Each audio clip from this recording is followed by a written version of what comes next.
Hello and welcome to another episode of Let's Talk Wargaming. I'm your host, Don Maidlow, and today I've got a special episode for you. So today we're going to talk about teams and how to get involved in the other version of 40k, and it's actually my favourite way to play Warhammer because it gets a big group of lads together and you can just get all your ideas popping and you go to an event and it's kind of like a little holiday away, which is quite fun. And today, I have a very special guest for you, especially for this Teams chat. I have Josh Roberts. Hi, man. Nice to meet you. And no, thanks for having me on. Yeah. So Josh is the captain of the Team England Warhammer 40,000 team, and you've been doing this for about 10 years. Yeah, I've been doing it a long. As you said, I'm stuck in the woodwork now. They can't get rid of me, but I've been doing it a while. From teams played and then became captain, and have now been captain for quite a few years. So. Yeah.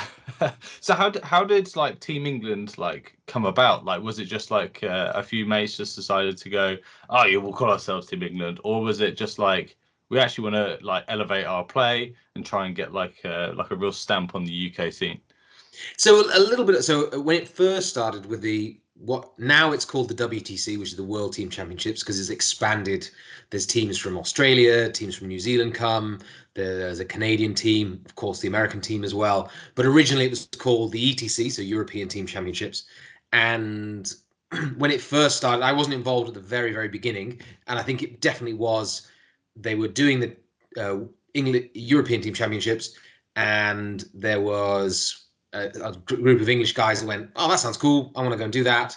And they set it up and then went over. And for them, it was, I think they would have said it was a lads' holiday first and wargaming second. Yeah. Because that's really, I mean, you travel north, at least at that point. It's a little bit different now, but at that point, the ETC would be in generally a different venue every year, different country. So it was a little bit like, oh, it's a 8-man teams, lads holiday to a new country you've maybe never been to before, and then you happen to play 3 days of wargaming and lots of drinking and partying around that. And that's very much where it started. Yeah. Yeah, I mean, I totally get it because that's one of the things I actually love about the Zach's tournament scene at the moment, because it's a different big super major in a different city every single month, and then over the years that I've been playing, I've been getting to know all these great people, great players, and it's every time I go, you go out to dinner with all these people you haven't seen in ages, and it's so much fun. Just going for drinks, having good food, just talking, catching up. Like for the big teams event, we've got 12 of us in a massive Airbnb, and I am very excited for it. So well, I think that for me, that's where wargaming has the edge over something like video gaming or anything like that. Like they make some amazing video games nowadays, but you don't get that social interaction in the same way. Whereas, like you say, we're going to the Birmingham Teams this weekend, and I think is it 60 or 62 teams, so you're over 300 people. But actually, like you said, in the room, you'll probably know quite well 50 plus people. You go, oh, I know all these, and then there'll be other people that I've seen these at this event before. I'll go and have a chat with them, and then that player base that just keeps growing. And as you say, because we all have a shared passion, that they could be. One person could be a brain surgeon and the other person's a bin man, but it doesn't matter because they have a shared passion and they could talk for 3 or 4 hours about why Space Marines do this and orcs are cool or whatever, and it doesn't matter because you've got that passion between you. And as you say, it's and then we get to play a cool game that we enjoy, which is a benefit. Yeah, it's quite nice. It's quite because it's like kindred spirits, isn't it? Like everyone kind of is doing the same thing. Like it's not like you're not trying to do something nerdy in public. Everyone is the same and everyone is equal, and it's fantastic. And it's nice when you've played other people before. Like we played at Hellstorm Wargaming. You just bounce around to the different tables, being like Dom or Josh. How's your game going? Oh, it's not bad, not bad. How's your event? And then you go on to the next table, and you got another person that you can chat to, and you constantly bumping into everything. And by the end of the weekend, it is knackering from the amount of social interaction you have. If you're an introvert, by the end of the weekend, you're probably like, oh, I need some quiet time. But it is definitely, the social side is so good. And I mean, I think, as we said, I think that's where Team England started as a social aspect. And then over time, I think when I came in, the captain before me, Alex West, had started to go, we want to be a bit more competitive. Can we try and compete? Can we try and be in the, can we get into the top half? Can we start competing for podium spaces? And then from my side, I've always enjoyed the competitive side of 40K. And I thought, well, okay, I think there's some fantastic players in the UK and England. We could be competing for top 5 podium positions. And then that, for me, that would be my drive as the captain to try and go, okay, I want to establish England as a top competitive team. And I feel now we've done that. I mean, the Poland and Germany have won it the most. They've won the most European Team Championships and then the Worlds. But I think Germany's technically, I think Germany's won it most. I think they've won it 5 times. Oh, wow. Poland's won it 4, but Poland has podiumed more. I mean, if Poland is not on the podium, you're surprised. Pretty much of every year they've been, if they finish out of the top 3, it's a shock. So Yeah. Poland have more podiums. Germany, I think, has more wins. I might be wrong on those numbers. It might be 5 and 6 rather than 4 and 5, but they definitely are the 2 teams that are way ahead. We've won it twice, so we're 3rd in that list. Nobody else has won it more times than us, other than Poland and Germany. And then you have teams like America have won it. Sweden's won it. Australia won it last year. So it's definitely, it's probably the hardest event to win. You spend all year preparing for it. And there's so many variables with 8 different players and 8 different armies that you've got to prepare for. But I wouldn't change it. It's my favorite event of the year. So yeah. I totally feel you on that. So it's interesting about teams, right? So on the larger scale events like the ones you were just talking then, a common theme is to have coaches, right? Yes. And a lot of people, because at the international team tournament, my team Mind Goblins were the only team which had a coach, and everyone was just like, oh, who is this guy Jack just walking around like helping out with his whiteboard, showing us like down, up and down arrows if we need to push and whatnot. And we had a lot of questions about it. Can you now fill in people what is the role of a coach and why they're so valuable? Yeah, for sure. So for us, like last year, we had 3 coaches at the ETC. Sorry, WTC now it's called, because the role they play, particularly the bigger the player number you get, the more important those coaches become, because you're, as a team, you win and lose as a team. I mean,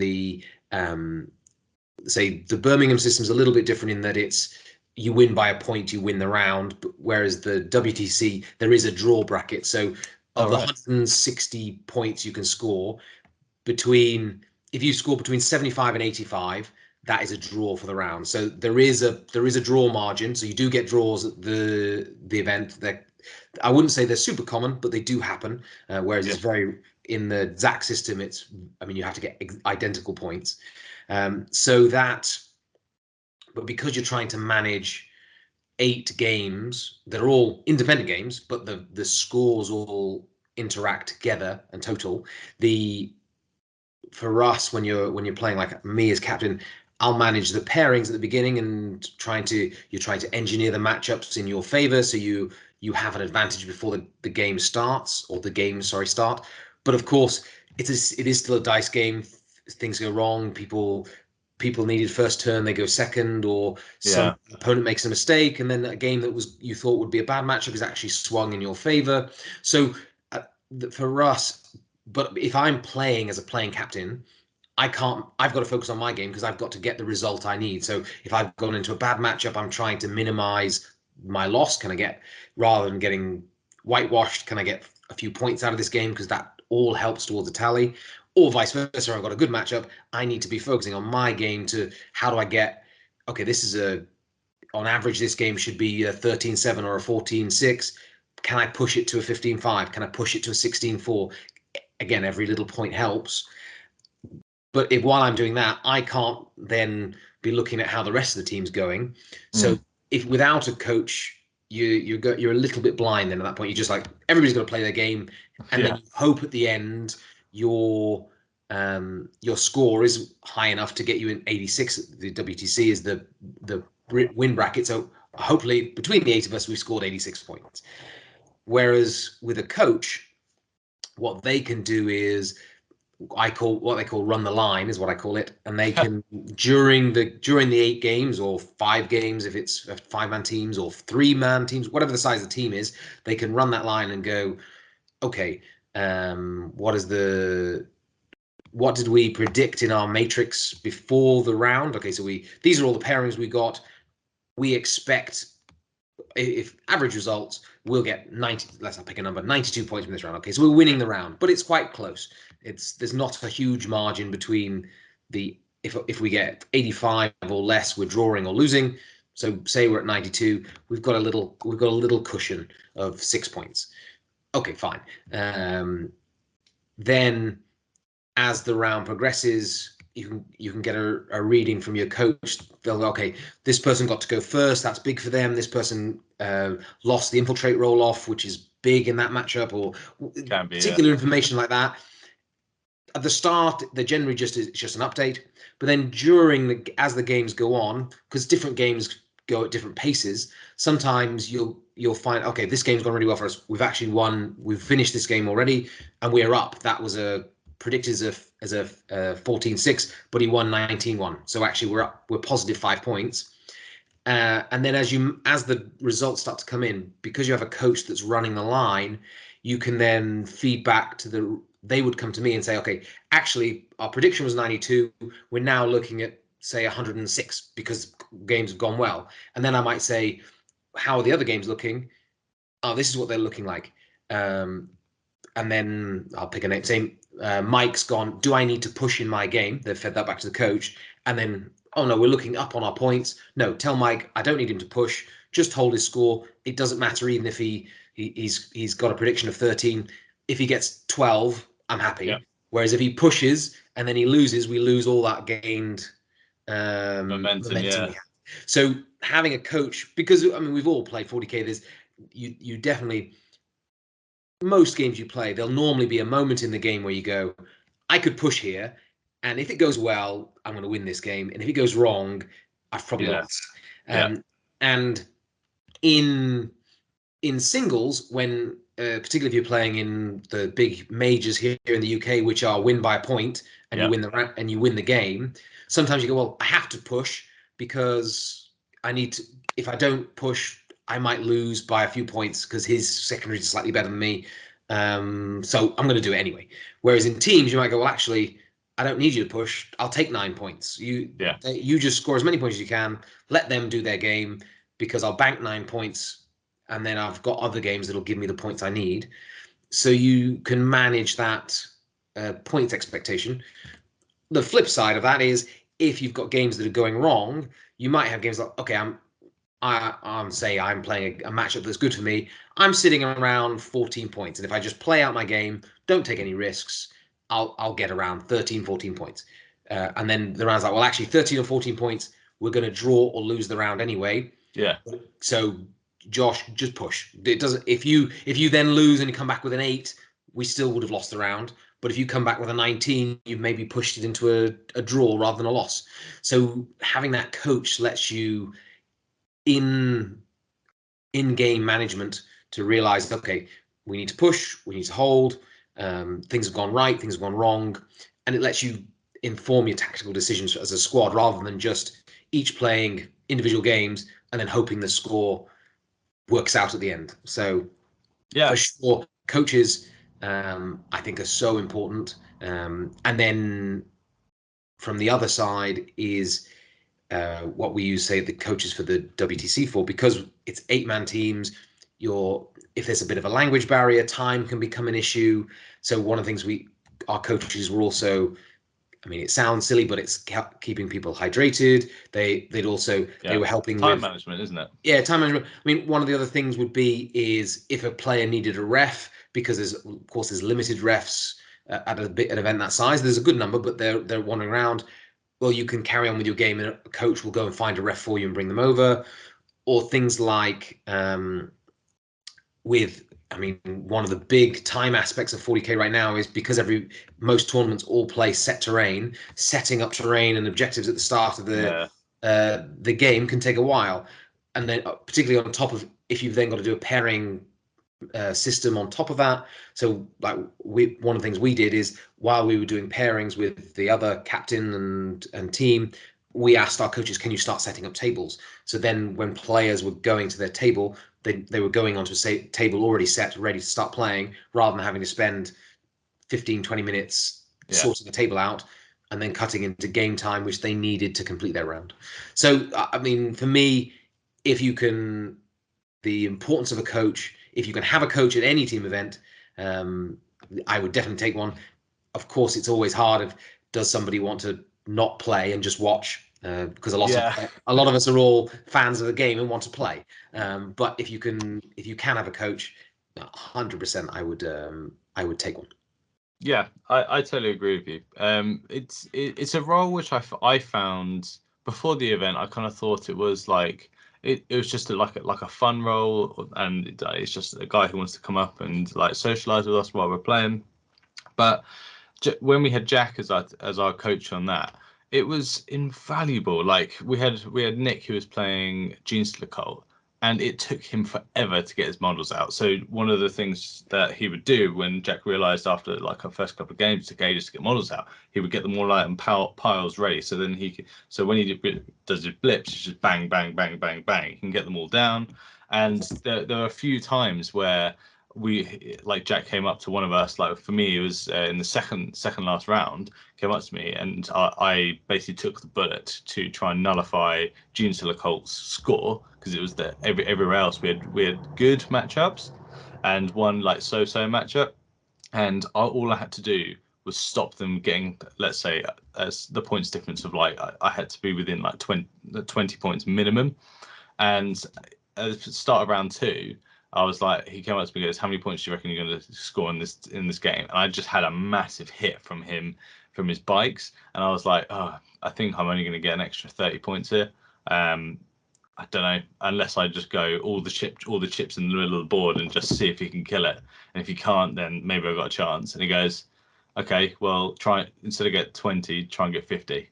And I was like, all right, let's try it. And I literally the next turn just went full Drakari, full send, and my entire army just like hammered into him. I think I picked up about 130 models in one turn, and it was absolutely ridiculous. Like witches' pistols were killing stuff. We had grenades flying. We had Ravagers through the kitchen sink at it, and it was absolutely bonkers. But like then he came up to me and he goes, oh, what did you get in the last couple of turns? It's like, you asked for 50, I got you 70. And it ended up being like a draw, like a literally to the point draw as well, which was hilarious. And if he hadn't come up to me, he goes, I need you to just do a push and just get those few extra points, because we might need it, because there's one matchup which could be a loss, because he just lost the infiltrator placement, and then he went second into Iron Hands, and it was like a mirror, and it was going to be brutal. So that's when he was just like, look, you just have to, because that is on a coin flip, that game. And those sorts of situations, I find that Jack, our coach for the event, was just absolutely fantastic for that, because he kind of he knew the matchups, so he could just say, with looking at the matrix, you don't have the worst matchup here, so here, just try and push, try and get a few extra scraping points here. So I love coaches, and they do a great job. Yeah, I mean, for me, as I say, they are the role. I think some people underestimate the power of that role, but when you're playing in a team event with that many variables, having a read on those variables is very hard if you're playing yourself. So like so some teams at the WC have, say, non-playing captains, so they effectively do the role of a coach and the captain at the same time. But the reason they do that is because they want to be able to manage the scores, manage, okay, what do we need to push, where do we need to hold?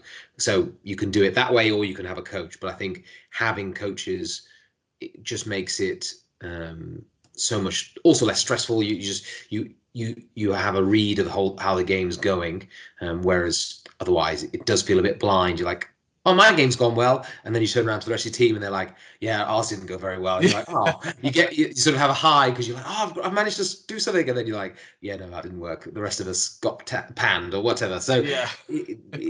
that, like, whereas at least with the coach, you can have a guide because you go, okay, well, this is what we need to do, and it doesn't always work, of course, but you're more informed, and being more informed always helps you make better in-game decisions.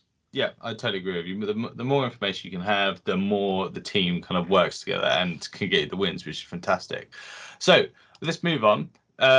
So we're both going to Birmingham Teams, so that's a huge like teams tournament. I think it's the second biggest in the UK because the biggest one was the international team tournament, which you guys won, and we came second. Woo! Well done. Thanks. Maybe we could do it again.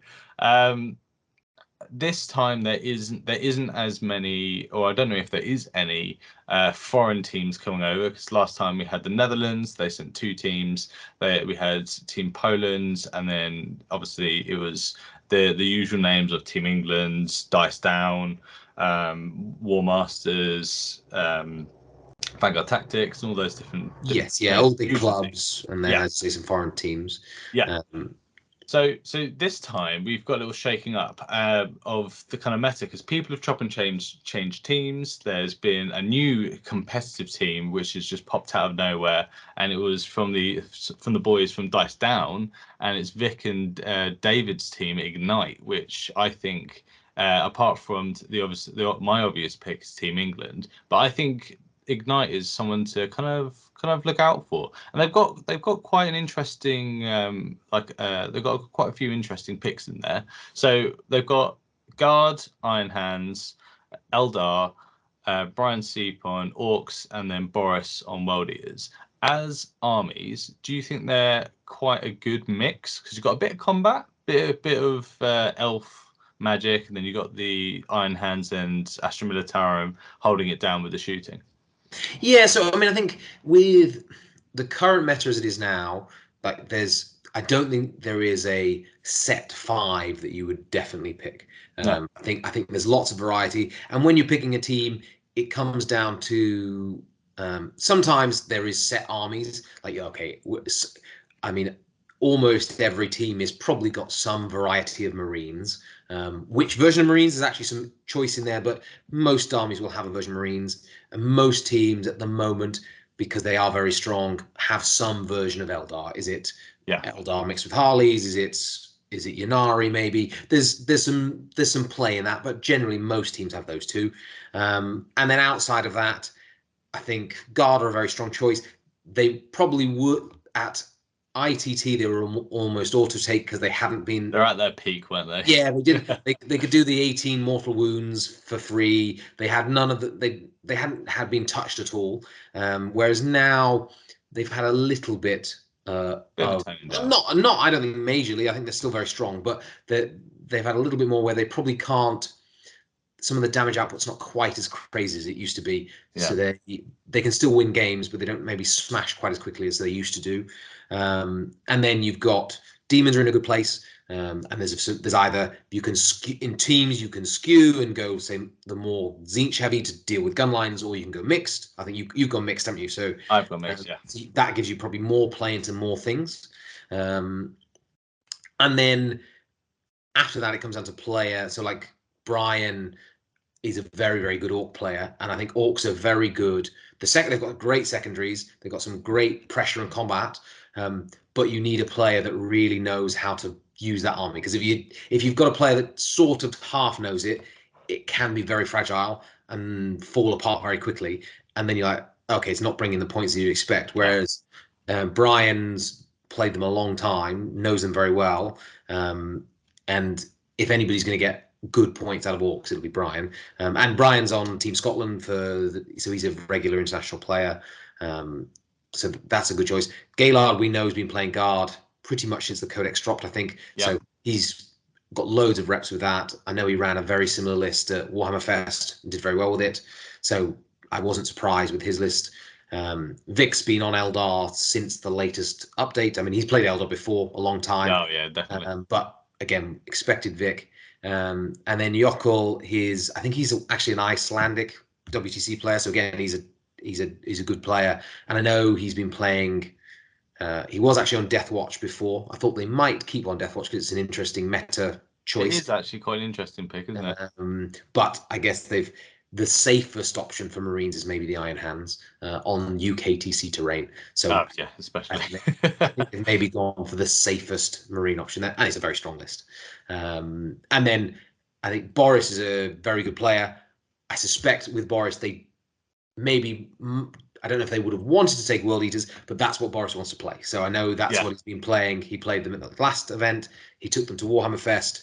And I mean, his army's beautiful. He won at Warhammer Fest because he couldn't do day 3, but he qualified for the top 16, and then he was one of the best painted armies. So he won the overall and won his golden ticket that way because his army is fantastic. So he's clearly spent a lot of time on it, wants to play it. And World Eaters are a good army. They've got great second scoring, and certainly in teams they can do well. So I would say if you look at their mix, it looks like they've got a good mix. They've got players that are experienced on their armies, which I think is always always a winner. So a good example would be in our team we didn't take guard because of the player mix we've got. None of the players have really been playing guard. And he's like, well, you could argue that guard might be a top 5 pick over some of the other lists, but if you've not got a player that's really well versed in them, you're better to take an army they're well versed in that is competing for a top 5 slot than trying to shoehorn in an army on a player that, even if they're a very good player, if you've played very little games with it, you are bound to make tactical, not major errors, but slight misplays. Like, oh, well, actually, if I'd done this, I could have done that.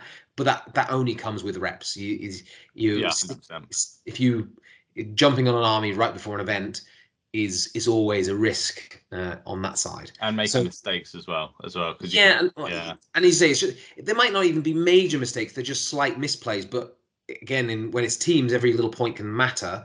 And you're like, oh, actually, if I'd just done this, yes, the opponent still would have won, but actually it would have been a much closer game.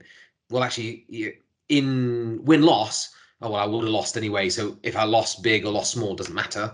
Whereas in this, it actually does make a huge difference.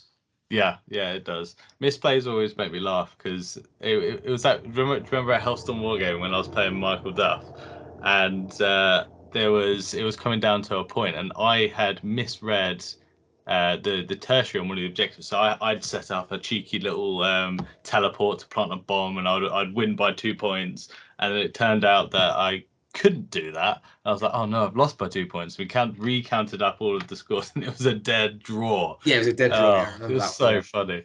But those are the sorts of situations where like you can negate that, especially in teams, which is quite nice. But so another team. So we've gone to another team. So another Roberts.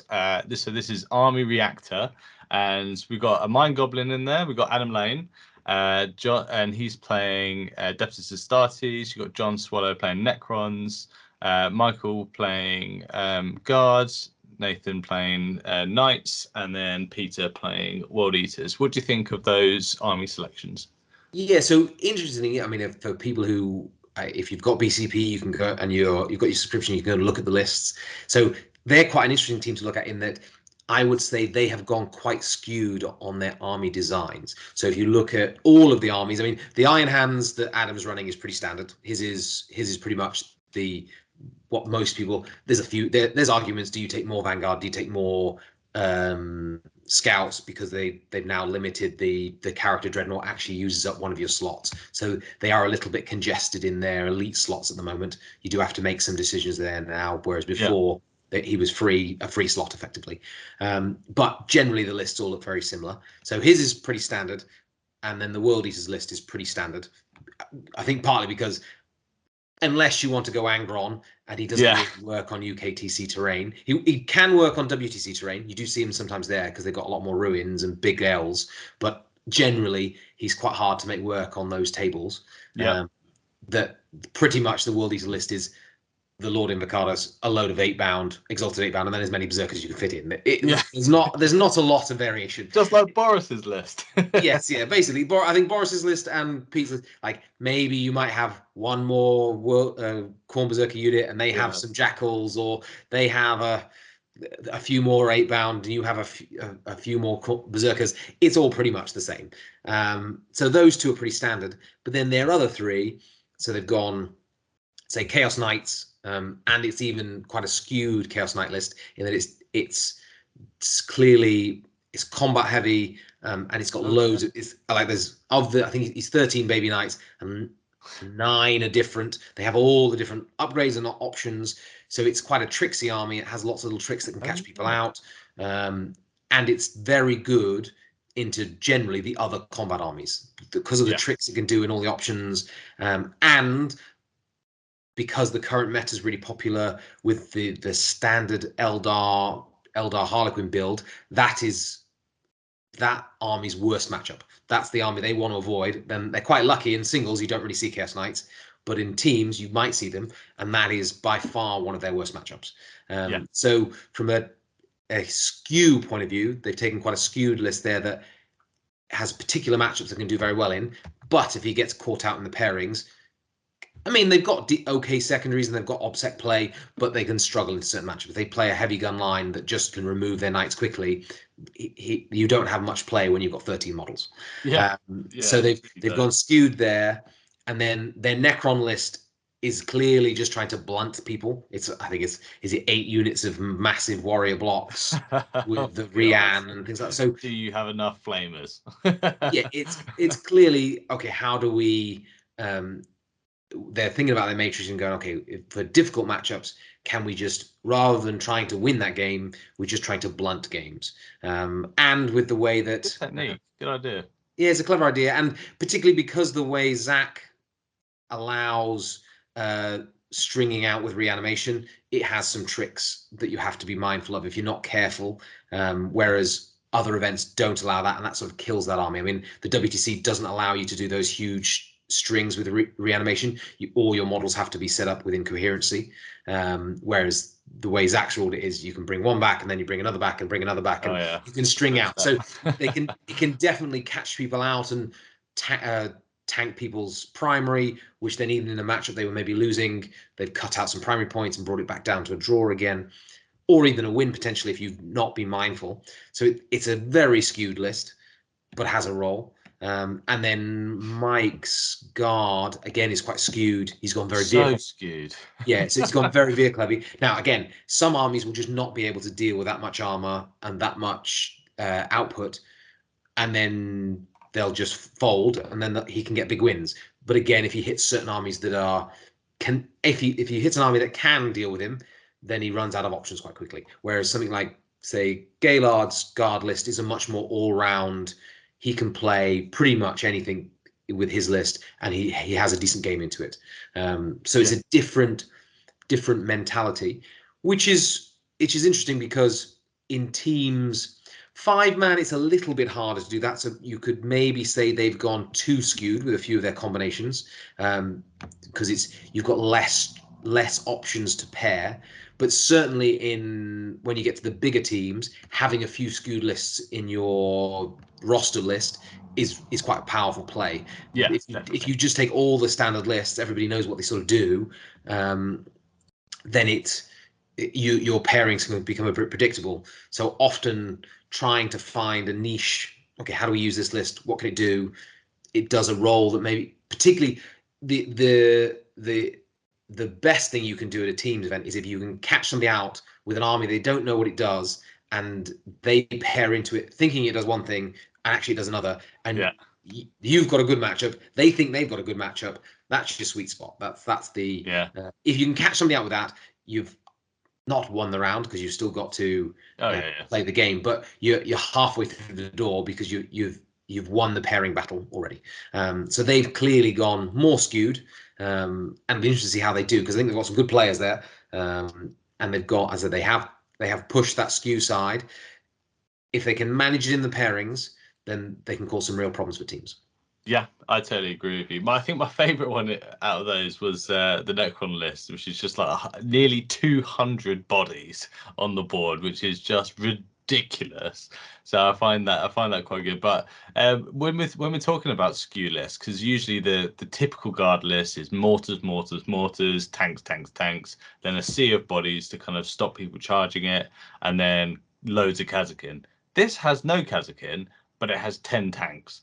So it is quite the skew, and some armies just simply cannot deal with that amount of like transports. And I think World Eaters would have a bit of a struggle against this list as well, because they can't just rush it, because they're not multi-phase, so they just have to kill stuff in combat. And then the tanks are going to shoot you anyway, and that Rogue Dawn is just an absolute nightmare to kill. So the other lists, the other teams I was thinking about were, so we've done Ignite, we've done Reactor, Six Boots, where you got the Whittaker brothers and Eddie Carter. So we've got Will and Eddie, who are Mind Goblins. Then we've got Ben Jones's Vanguard Tactics and Nassim's War Masters. There's some names to kind of keep an eye out on. Sure, yeah, they've got some good players. Obviously, the Mind Goblins. You can't exactly. Well, you guys came second to the last one. You cannot be written off. You've got to exactly. And we got our new jerseys, so we'll be showing them off on the weekend. Oh, there you go. So brand new shirts as well. Yeah. Good luck, not terrible luck. You know, so it's always one of those. The first time you use something, you're like, either this is going to be great, or I wish I never wore it. Yeah, exactly. So Team England, the final team we're going to go through.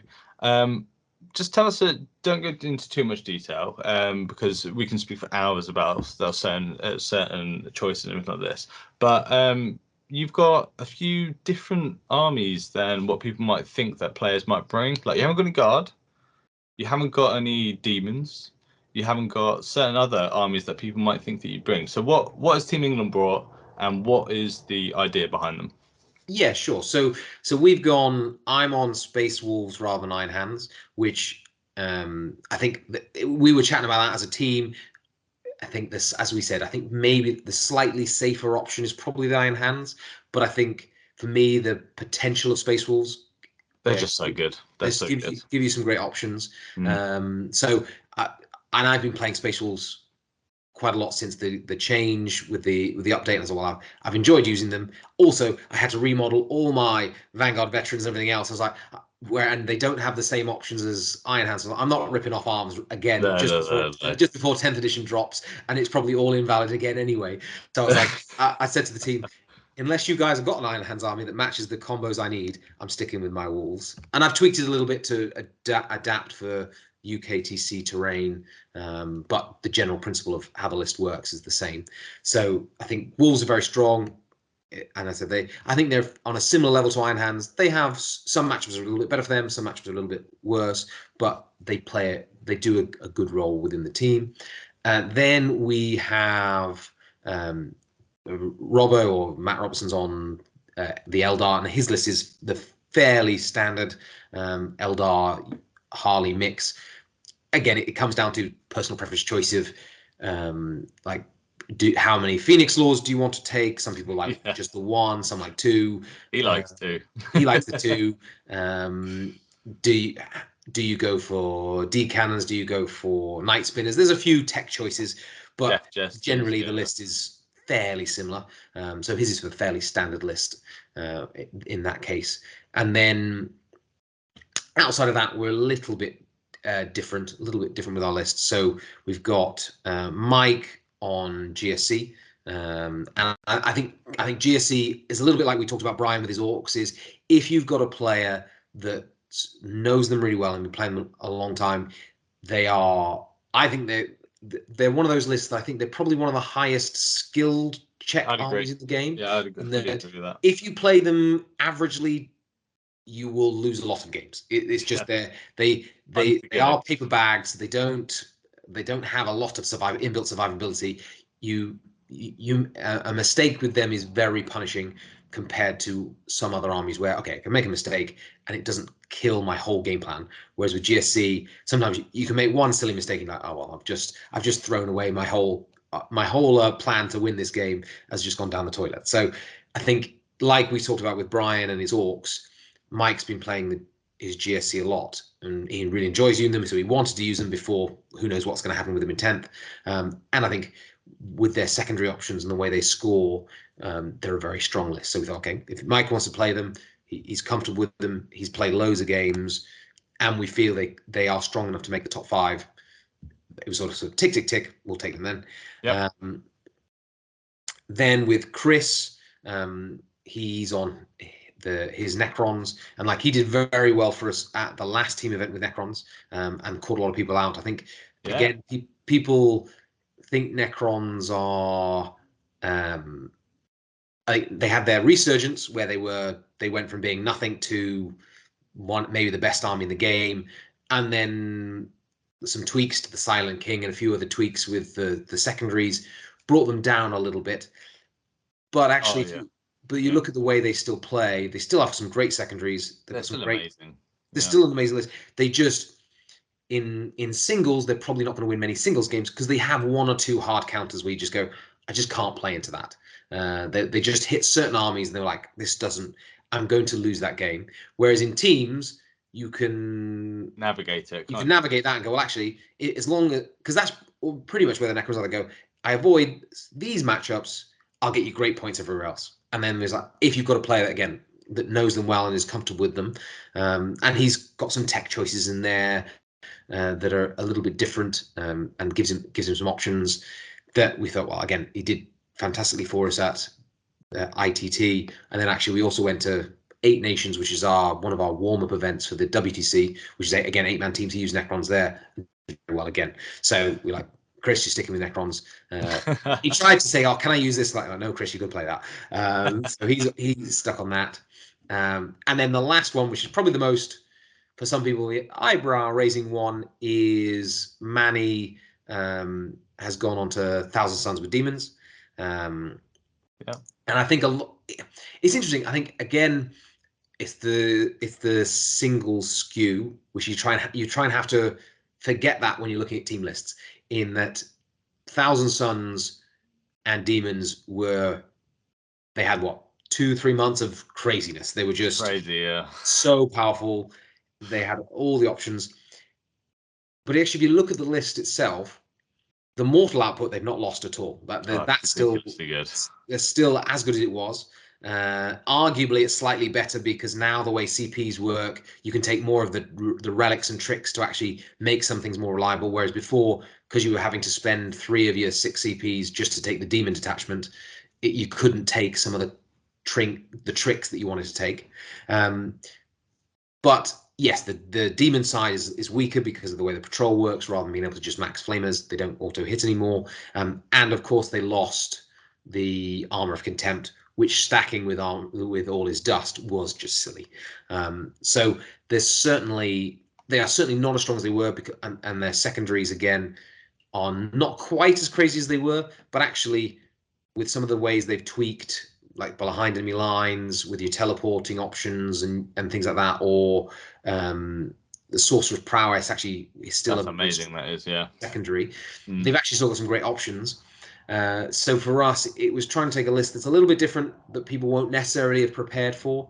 Yeah. And I think because of the way the singles meta has evolved, because Thousand Suns dropped off the singles winning scene, you don't see thousands that much. Yeah. All the people that everybody was taking mortal defense. Everybody was taking, how do we put in feel no pain? How do we do this, that? And then most lists have taken all of that out now. Yeah. Because they don't need it in singles, because you don't see Grey Knights, which is the only other mortal army really. You don't see them dominating singles. You're probably unlucky to, if you go to a super major now for the last few months, if you hit Grey Knights or Thousand Suns, you were unlucky. You just that was a rare army to hit. So and outside of that, yes, you had the Kazakhstan mortals, but they had the banner which ignored your feel no pain anyway. So there was no point teching to deal with mortals because they ignored it. So people just have stopped. They've taken it all out, and then that gives the Thousand Suns in a teams environment. They go, actually, if you've not tech to deal with me, the mortal output I can do is significant to some armies. It really is. And again, there's because of the way that because they've got so many multi-phase damage options, they've got some tricks with how they do damage, where they can do things.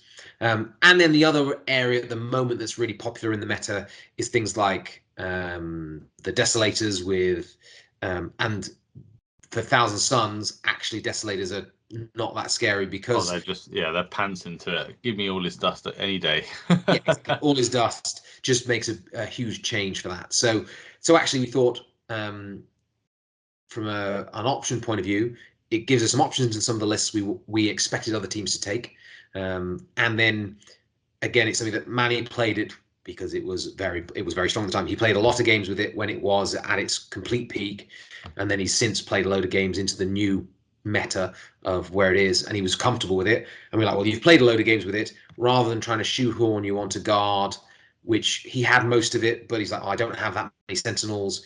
Do I compromise the list to use what I've got, or do we take something a bit trixier and a bit more interesting for the pairings that I've played more games with? For us within the team, it made more sense. Let's take something that will potentially throw off some other teams, rather than taking the standard guard list that is very strong and probably would have done very well for us, but is more obvious in what it's trying to do. I totally agree, because having these weird armies like Skew armies come out of nowhere, and people suddenly just go, what do we do against Grey Knights, or what do we do against Thousand Suns again? Oh yeah, we don't have that teched in now, so we're just gonna die. Yes, exactly. Yeah, so that's what we did as well. We put a wild card in there with Grey Knights, because some people simply just don't know how to deal with them, and they have all the bolters, just like Manny has all the bolters and flamers, that if you are going up against like some pairings where nobody really wants to take this elf matchup, or nobody really wants to take this like Jeans to the Cult matchup, you can kind of mitigate their scoring by just blowing them off the table, being just the Hoover list, because you're that one match which has all those millions of shots and mortal wounds. Yeah, exactly. Yeah, you've got the output. So that was our logic. It sounds like you've done a similar thing. They do it in a slightly different way, but a similar idea in that they give you as you say, a bit of a wild card in the pairings. That would you take them to a singles event trying to win a singles? Probably not. But can you use them very effectively in a team environment? Most certainly. And I think coming back to probably your original point when we talked about where you said teams is one of the things you enjoy most. Oh yeah. For me, that's the other side of teams that I love. Like the social side is amazing, and that's one of the best bits of it. But actually, I think the other thing that the teams do, and again, you feel it even more the bigger the team is, because most team events, I mean, I know Zach's limited it where you can't duplicate armies, No. and say the WTC is the same, so you've got to pick 8 different armies at that point. So even at the WTC, like there's been periods in the meta where, and maybe ITT was more of that, where you like, this is probably the top 5. If you're going to take the top 5 one, wouldn't it? You could probably go, these are the top 5.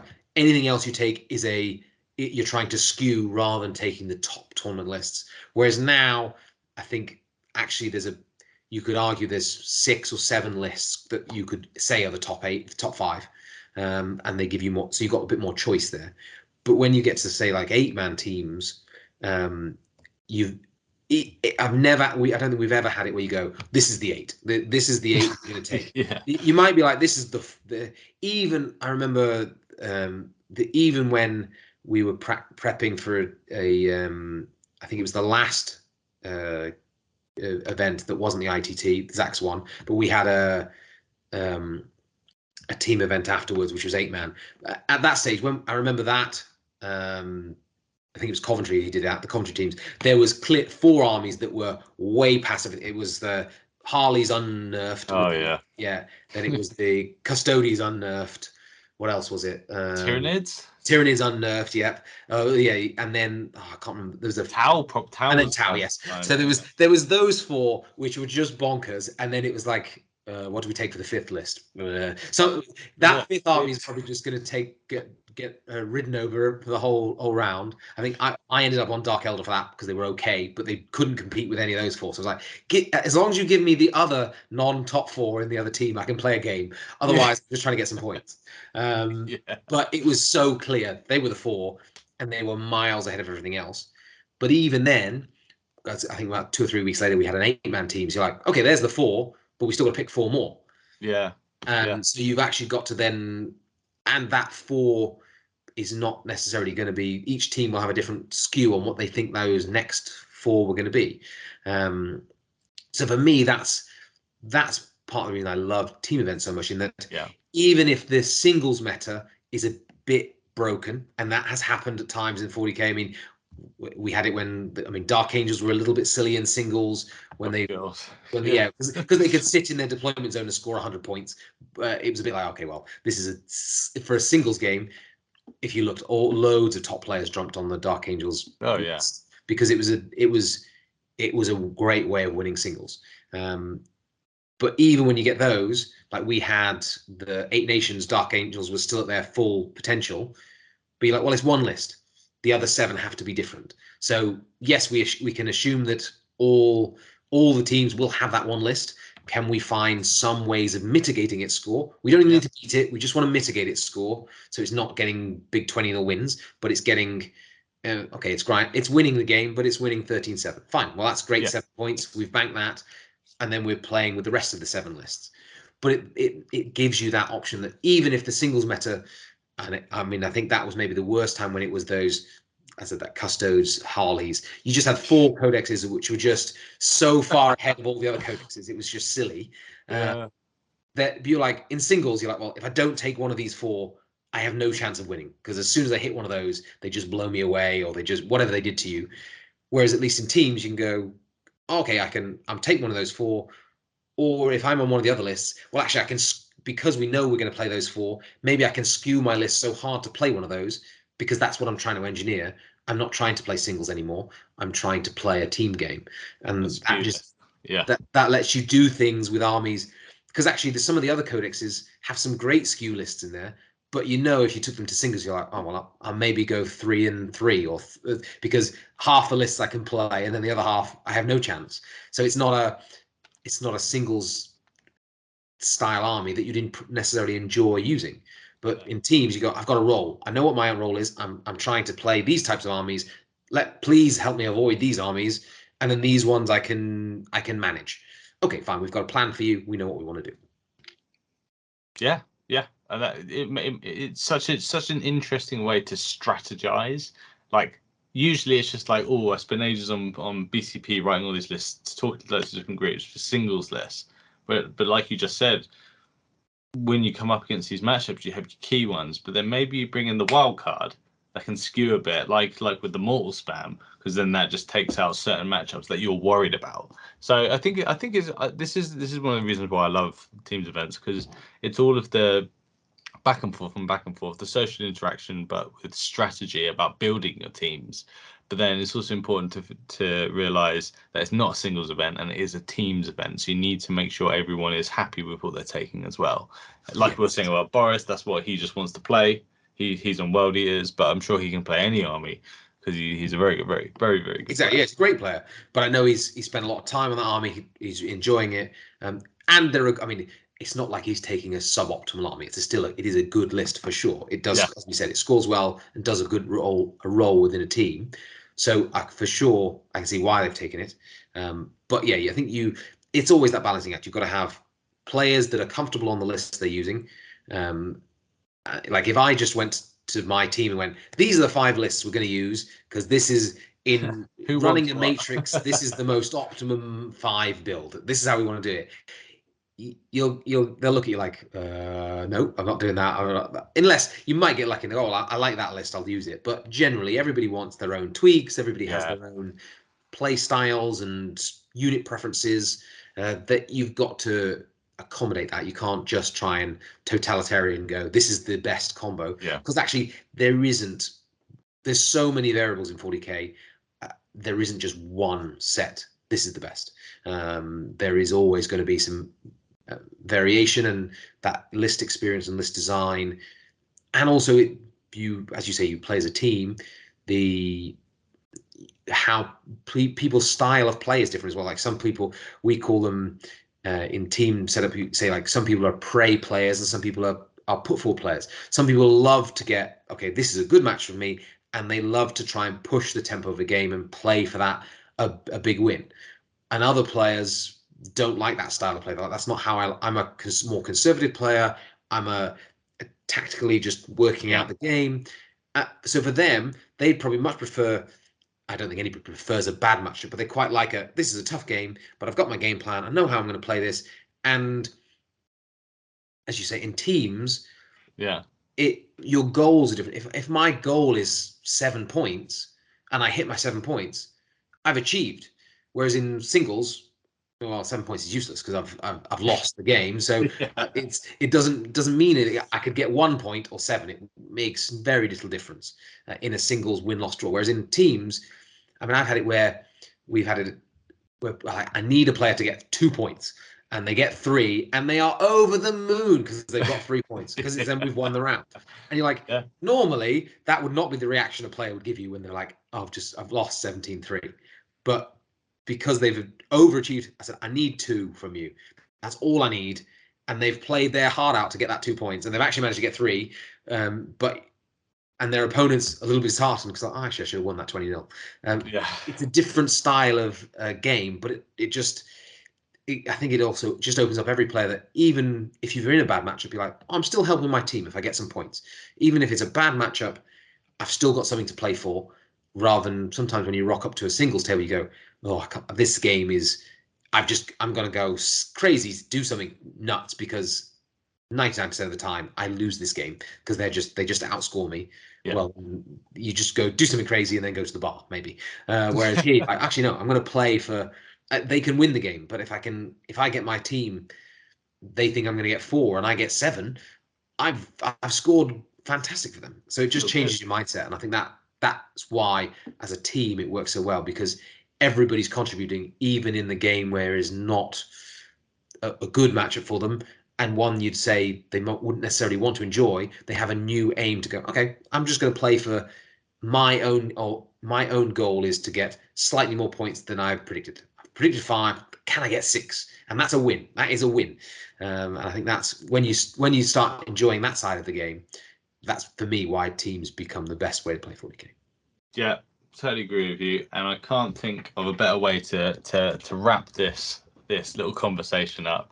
And for any of you that are also interested in teams and following like Team England, Team England's got a Facebook page, haven't they? Yeah, we have a Team England community page. Please give us a like and follow. We try and keep people updated about which events we go to. Singles as well. We do talk about we have of course the team of 8, but we have an extended squad because each year we narrow down from players down to that playing 8. But please also, if you see us at events in our Team England shirts, just come and say hello, have a chat. We always want people. For me, I never want the team to feel like people can't approach us or it's a boys' club or whatever like that. Is for us, I want Team England to be the most competitive in the right way. We want to play in the right spirit of the game, and we never want to win in a way that would be seen as unsportsmanship. For us, I'd rather lose a round sportingly than try something silly like that. But for us, we want to be competing at the highest level. We want to go into the World Team Championships and be seen as one of the favorites to win. And that's always my goal. And I think the only way you can do that is by having a bigger than 8 squad that could push for those places. So it's the best and worst part of my job. I mean, I call it a job. It's not really, but when I have to tell players that they have to make the top 8, but I know they're good enough to make the top 8, but just because of, well, this player and this player are pretty much identical skill wise, but he has a little bit more flexibility on army choice than this player does. So with, like, say this year, we thought, well, it might be 10th. It now is going to be 10th, but when we were doing selection, we didn't know it was going to be 10th for sure. And if they reset the codexes, which at that time we didn't know for sure they were going to reset, but we said, well, it's GW, they might be resetting codexes. We need, with the way we selected the team, okay, we need players to be a little bit more flexible, because if you only play one army and it turns out in 10th they just are terrible, you're limited in your options. So for us, we always want new players to get involved. We try and organize practice weekends where we get players to come and test with us. We're definitely going to be having practice weekends because it's going to be a mad rush to 10th drop, and then we get, like, I think we don't know for sure when 10th drops. It's rumored to be mid-June, and I think our list submission is mid-July, so we get maybe a month to play the new edition before we have to submit eight armies to try and go and win the World Team Championship. So it's going to be a bit of a mad rush for us. So, but please, anybody wants to come chat to us, anybody wearing the Team English shirt, chat to us, join our community page. If anybody's interested in getting involved in the team, let us know. Even if you just want to be involved, you think maybe you don't want to play, but you're like, I'd like to look at a coaching role, or I'd like to just come along to some practice weekends just to get more games in with top players. We would love that. So yeah, please, anybody who's listening and is interested, if you're at the tournament this weekend, come and have a chat with us. There's 5 of us on my team, but I mean, Vic on Ignite is on the Team England team as well.